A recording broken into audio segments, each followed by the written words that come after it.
పాఠశాలలో ప్రభుత్వం ఏర్పాటు చేసిన సమ్మర్ క్యాంప్లో తోటి విద్యార్థులతో కలిసి బాస్కెట్బాల్ను ఆడిన ఆ అమ్మాయి ఇప్పుడు అదే పాఠశాలలో శిక్షణ శిబిరాన్ని నిర్వహిస్తోంది. డాక్టర్ బిఆర్ అంబేద్కర్ కోనసీమ జిల్లా ముమ్మిడివరానికి చెందిన బేబీ ప్రవళిక బాస్కెట్బాల్లో అదరగొడుతోంది. 6వ తరగతి నుంచే బాస్కెట్బాల్పై ప్రబళిక ఆసక్తిని పెంచుకుంది.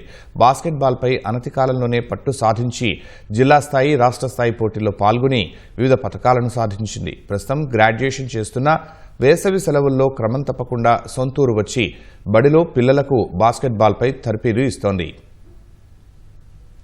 చెప్తున్నారండి, పీటీ సార్లు కూడా వస్తున్నారు. వాళ్ళ అమ్మాయి కూడా చాలా బాగా నేర్పుతుందండి. రోజు మార్నింగ్ ఈవినింగ్ కూడా క్లాసెస్ చెప్తున్నారు. వాళ్ళకి సెలవులకి ఇంక మామూలుగా ఆడుకుని వారు ఇంట్లోనే ఉండేవారండి. ఇప్పుడు అయితే అలా ఏదో ఒక యాక్టివిటీ కింద మేము జాయిన్ చేసాం. వాళ్ళు కూడా చాలా బాగా నేర్పుతున్నారు.